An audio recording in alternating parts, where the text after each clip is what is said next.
Be the change you want to see in the world, today. Change. A metamorfose de uma vida. Prólogo. O coração inquieto. Desde cedo algo me doía. Não era tristeza. Não era medo. Era uma saudade de algo que eu ainda não conhecia. As ruas gritavam mentiras disfarçadas de progresso. As manchetes contavam histórias que não tocavam o chão.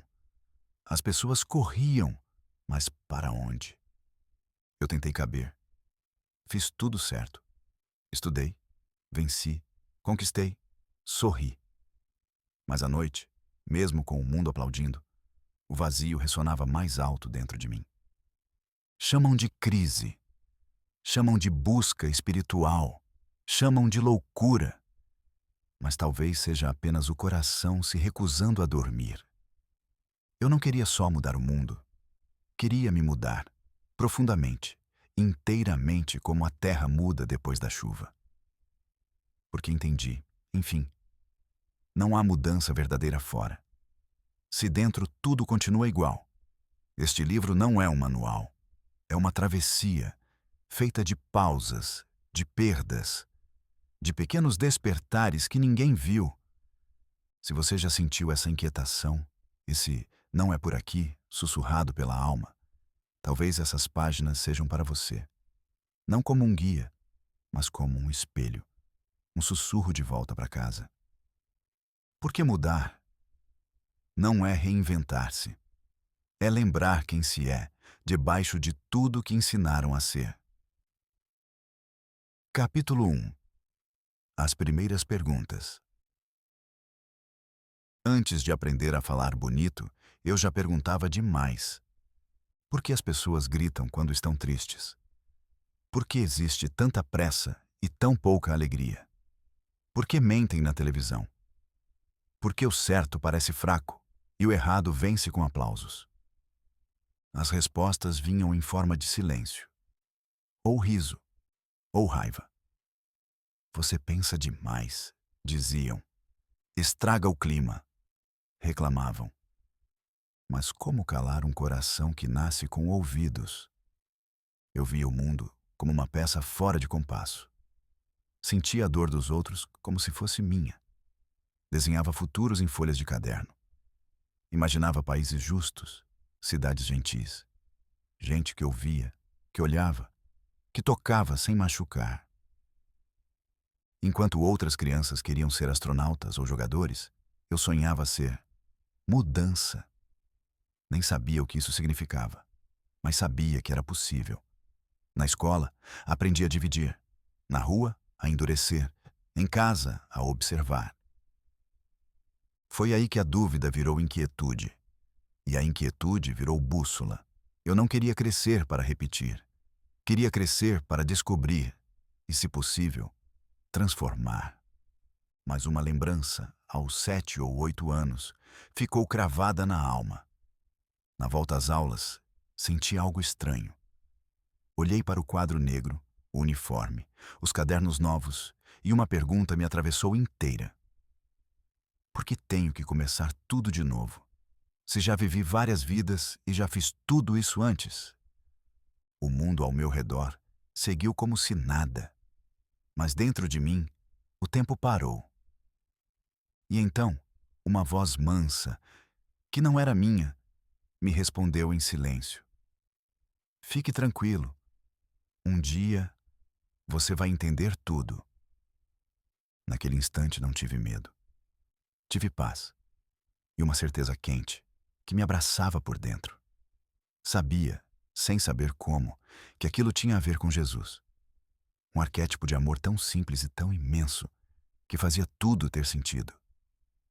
Mesmo o que eu ainda não entendia. Naquele dia percebi. Meu caminho não começava ali. Ele apenas recomeçava. Capítulo 2. Portais invisíveis. Entre os 15 e os 17, algo em mim se abriu. E não foi só o corpo. Foi como se o véu do mundo tremesse por um instante e eu visse por trás da cortina.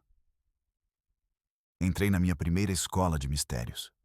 Não havia provas, havia símbolos, havia silêncio e um convite constante. Mergulhe em si, volte ao que você já sabe, mas esqueceu. Comecei a meditar, a perceber que os pensamentos não eram apenas nuvens, mas ímãs, que a mente, se não conduzida, é conduzida, e que a realidade, às vezes, se curva ao desejo, quando o desejo nasce limpo. Pratiquei Kung Fu. Não como luta, mas como caminho. Cada movimento era um mantra em ação. A disciplina do corpo afinava o espírito. Tentei contar para os outros, mas poucos compreendiam. Minhas redações deixavam os professores desconcertados. Aprendi a calar sem desistir e a confiar nos que sentiam parecido. Capítulo 3.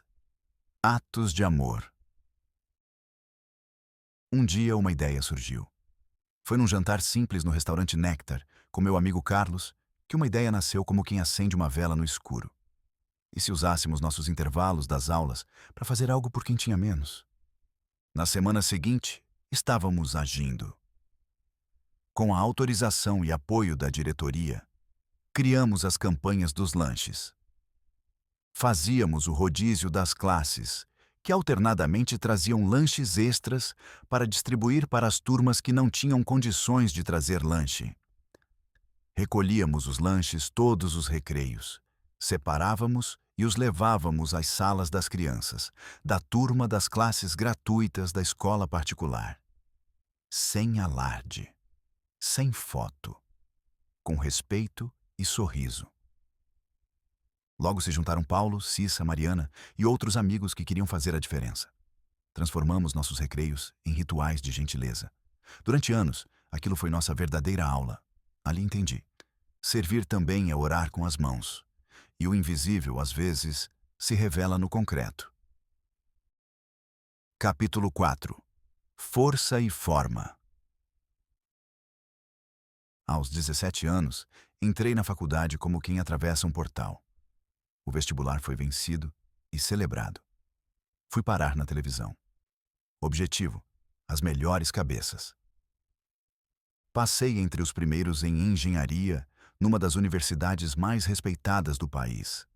E ali, entre aulas e corredores, continuei a moldar meu templo interno, Kung Fu com o eterno mestre Chan, e ajudando com os iniciantes jiu-jitsu nas quartas no almoço com o saudoso Pedro Emetério, boxe eventual nas sextas com o Miguel de Oliveira, quando o Roberto e o Adolfinho me convidavam.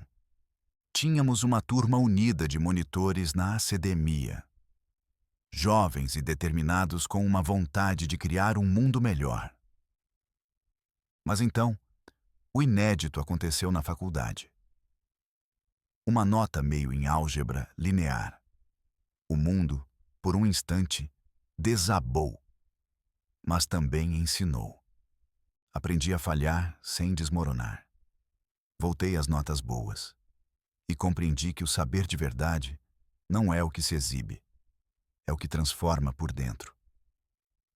Na mesma época, algo novo pulsava. A vontade de empreender. Me encantei por computadores. Com meu amigo Ricardo e seu Apple II, recém-lançado, acabei acampando na casa dele, transformando seu estúdio em laboratório. Criamos uma consultoria. O primeiro cliente, um escritório de advogados. Depois, ajudei a estruturar o estoque da Suprebem, um supermercado delivery quando isso ainda era futuro.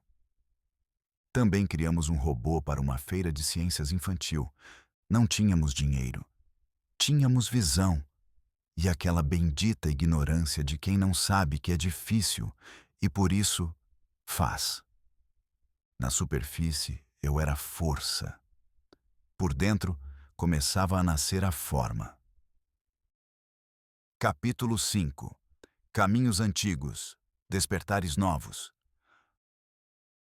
Aos 20 anos, fiz minha primeira travessia. Foi com minha família e amigos. Destino: Egito. Não era turismo, era encontro. Ali estavam as pirâmides. Ali estava o templo empilhado em pedras. Ali, dois amigos nossos conseguiram algo que parecia lenda. Passaram a noite dentro da grande pirâmide. Lá dentro, não sei o que aconteceu, mas isso me ficou na cabeça. Sentia que o corpo caminhava, mas era a alma quem viajava. Na França, visitei a Notre-Dame. Entrei numa missa em latim. Não compreendi as palavras, mas compreendi a alma delas. Algo ressoava do tempo em que fé era fogo e não performance. Em Israel, caminhei por todos os lugares onde Jesus pisou. Cada pedra parecia saber mais que os livros. Mas foi em Qumran que meu coração parou. Ali, entre rochas e areia, os manuscritos dos essênios dormiam há séculos. E mesmo sem tocá-los, algo neles me tocou. Não sei se era o conteúdo ou o contexto. Só sei que naquele lugar, pela primeira vez, senti que fé, disciplina e silêncio não são coisas opostas. São faces da mesma verdade.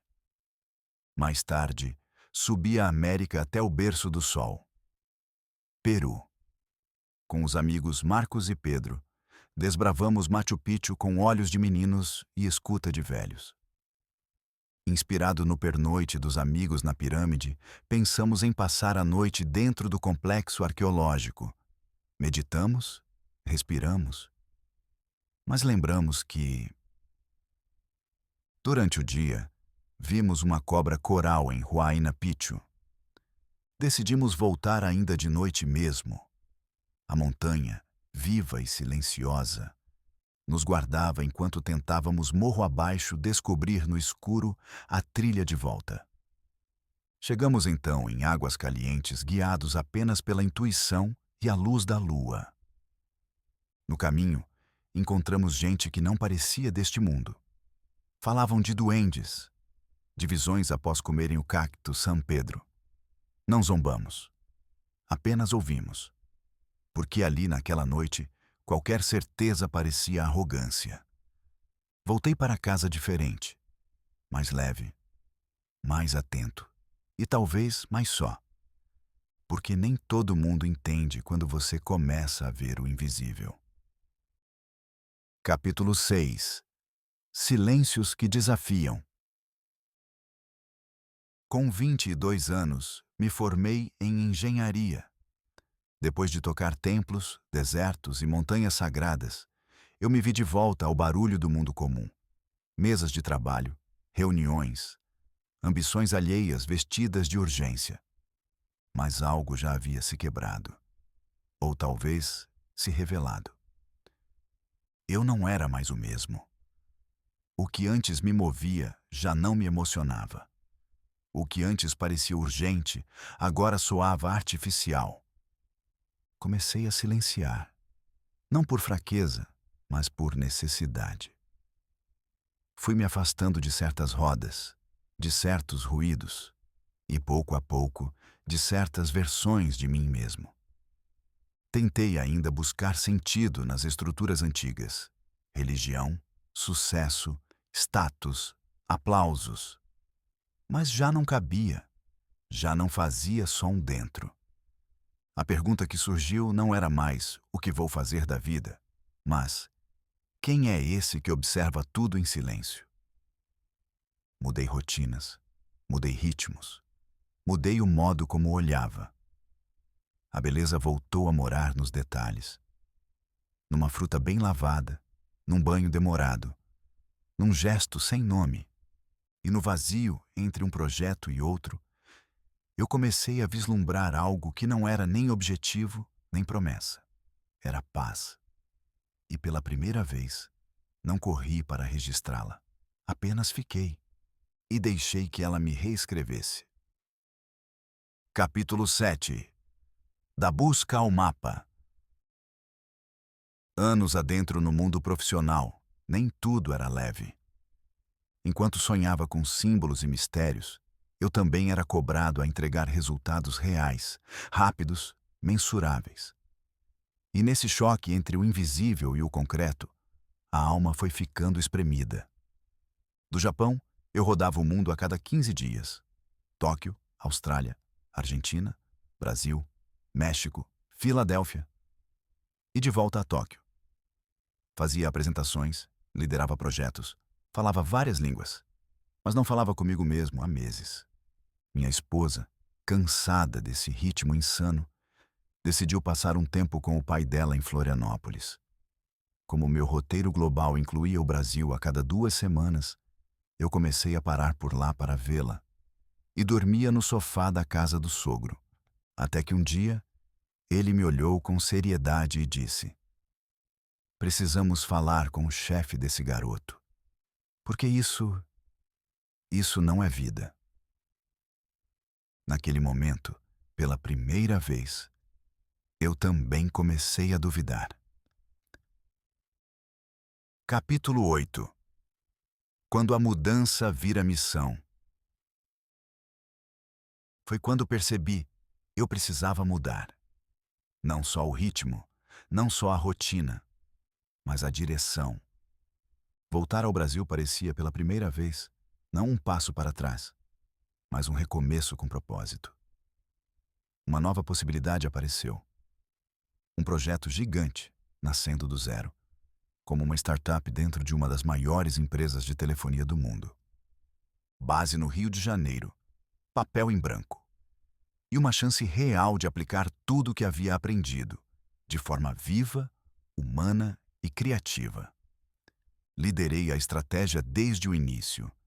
Mais de 3.000 torres instaladas, 1.000 funcionários contratados, 1.000 lojas parceiras ativadas. Criamos uma nova marca, carregada de emoção. Lançamos um serviço que era mais do que conexão, era identidade. E no dia 1º de operação, o improvável aconteceu. 800.000 clientes. Um case mundial.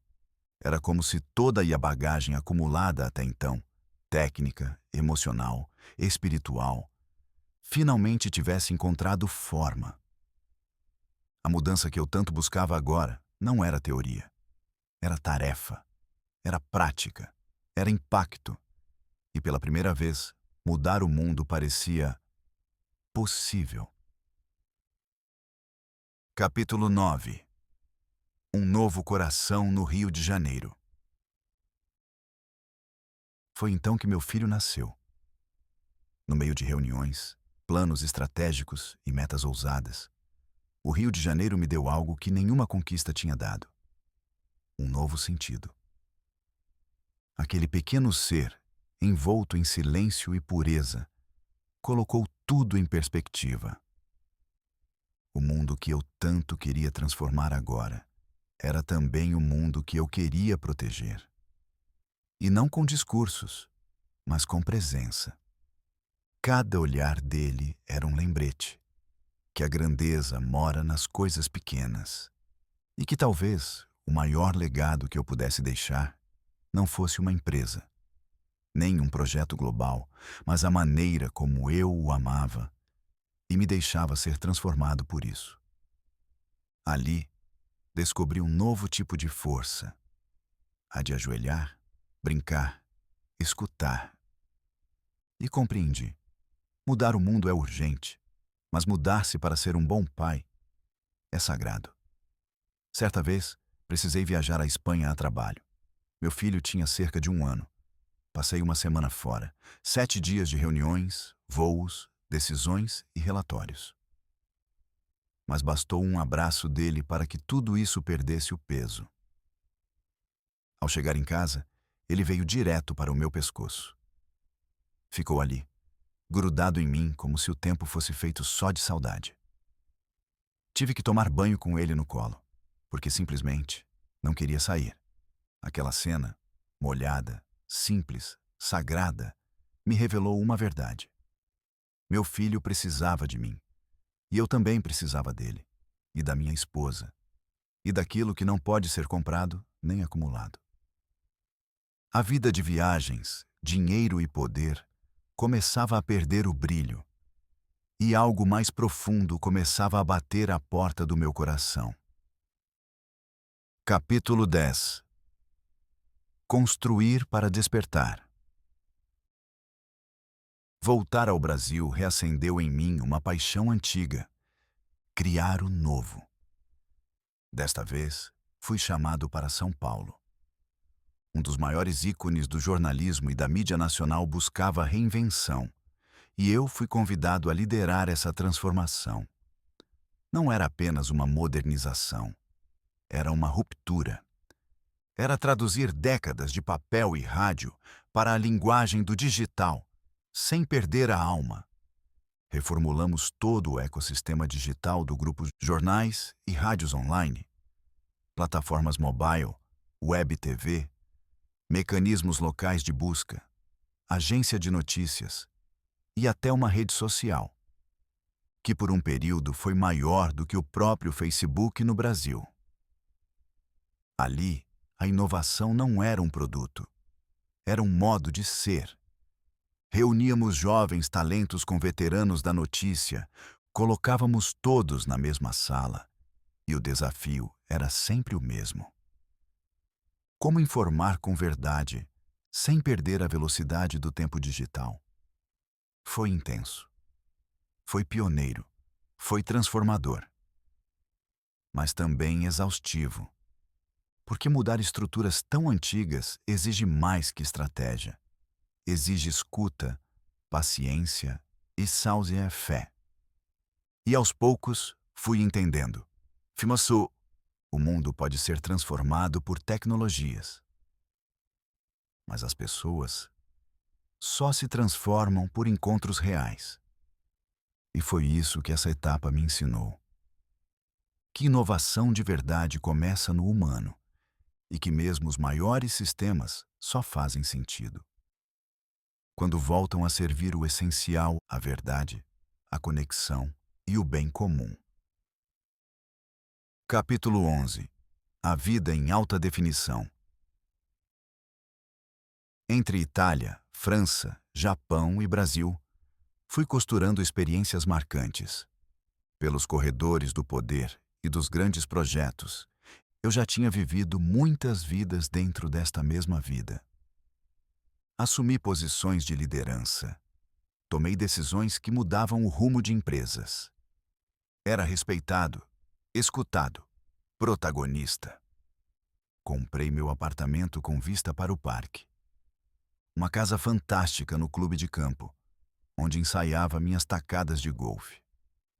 E por vezes escapava até mesmo em plena quarta-feira. O carro que eu sempre quis estava na garagem. Os restaurantes que eu desejava, nas minhas noites, as viagens, nas rotas que escolhia.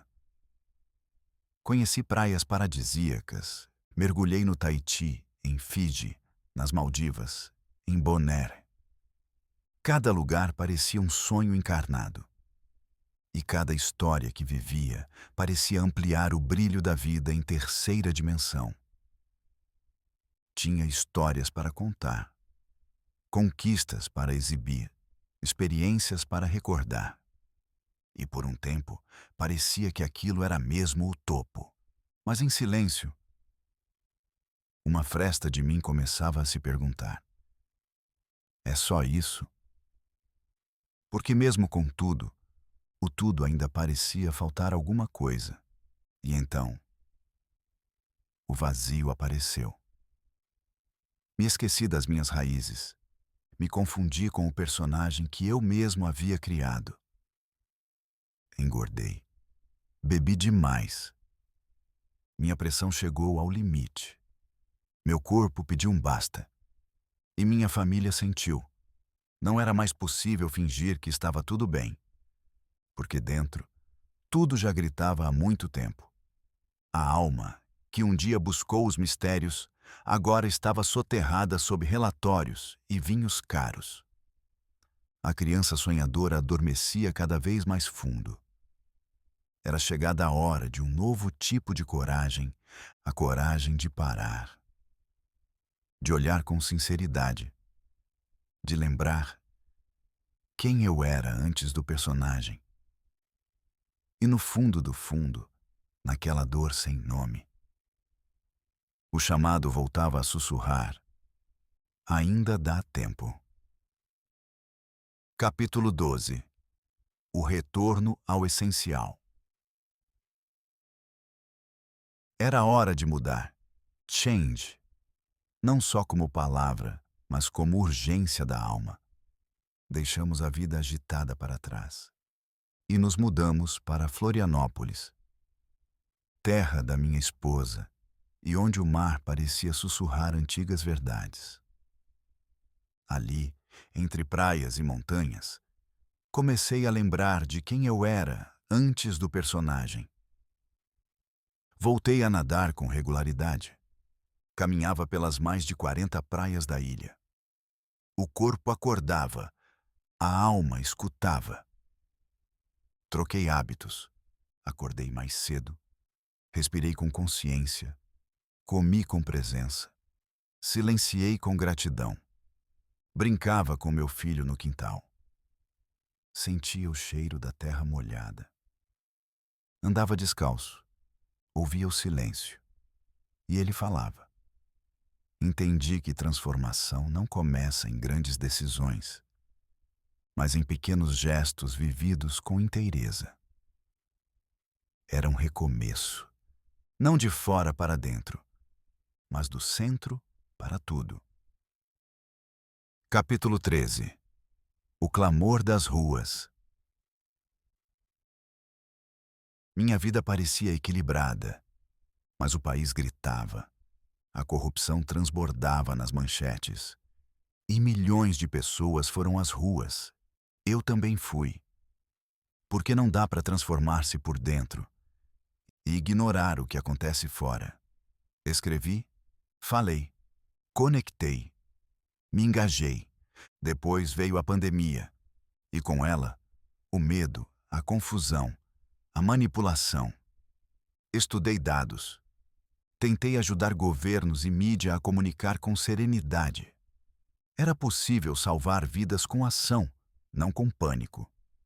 Foi tenso, foi cansativo, mas me revelou uma verdade simples.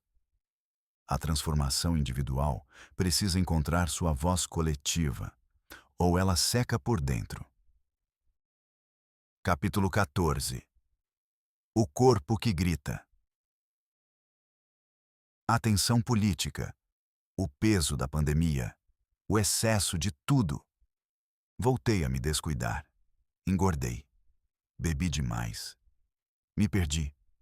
Tentei recomeçar. Voltei ao Kung Fu. Busquei escolas de mistério. Tentei meditar. Mas não adiantava. Nada de fora conectava com o dentro. Meu corpo estava pesado. Minha alma opaca. As práticas viraram esforço. O sagrado não se forçava. Era como tentar rezar com fones de ouvido ligados. Eu sabia o caminho, mas não estava pronto para trilhá-lo.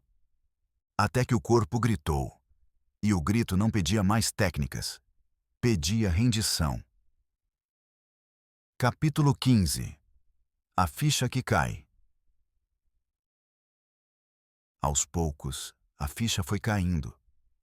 Não adiantava mais culpar o governo, a pandemia, a mídia, a polarização, nem os outros, nem as empresas, nem as pressões externas, nem as expectativas alheias. Não fazia mais sentido buscar alívio na bebida. Preencher o vazio com restaurantes, com velocidade, com brinquedos caros. Viver no piloto automático de alguém que corre, mas não sabe mais para onde. Até mesmo as pequenas vitórias pareciam ecoar em silêncio. E os fracassos já não doíam, apenas entorpeciam. Foi aí que entendi. A única mudança real começa dentro. A verdadeira virada não é dramática. É humilde, é silenciosa. Não era mais sobre mudar o país. Era sobre me mudar. Change, de novo. Mas agora com os pés no chão e o coração disposto a se despir de tudo que não era essencial. Não bastava parar. Era preciso reaprender a andar, mais devagar, mais profundo, mais inteiro. Era hora de caminhar para dentro. Capítulo 16. Back to Basics. Era hora de voltar ao básico, ao que é simples, ao que sustenta, ao que nunca deveria ter sido esquecido. Coloquei um monitor de glicose no braço por 15 dias e ele me mostrou o que eu já sentia. Cada alimento deixa um rastro, cada bebida acende ou apaga algo dentro de nós. Eu precisava retomar a saúde, a harmonia, a integridade entre o que penso, sinto e faço. Comecei reduzindo o que me fazia mal, o álcool de uma vez por todas, os carboidratos processados e óleos vegetais, com firmeza, como quem entende que o corpo é templo, não depósito. Passei a dormir às 20 horas, acordar às 4 horas, nadar às 5 horas. Ritmo, presença, ritual. Descobri uma nova rotina. E nela, reencontrei minha esposa e meu filho de um jeito mais verdadeiro. Sem ruído, sem ausências disfarçadas de trabalho, sem ego vestido de performance. Mas o maior aprendizado talvez tenha sido o outro. Não adianta lutar para mudar o mundo, as empresas, o país, o sistema, se você não muda primeiro. Tudo começa pelo espelho, o espelho do corpo e o espelho da alma. Só depois, talvez com humildade, você possa estender a mão a alguém. Não para salvar, mas para acompanhar. Na rua, na cidade, no país, no mundo. Pouco a pouco, no tempo de cada um. Capítulo 17. A última mudança. Passei décadas buscando mudanças externas, mudanças de país, de idioma, de empresa, de rumo. Mudei de papéis, de roupas, de títulos, de ideias. Busquei fora. Depois, busquei dentro. Caí, levantei, voltei a cair. E um dia, parei. Não porque cheguei, mas porque entendi. É a que te devolve. Devolveu-me ao essencial, ao silêncio, à respiração, à presença ao lado do meu filho, ao riso espontâneo com minha esposa, ao alimento simples, ao mergulho no mar antes do sol nascer.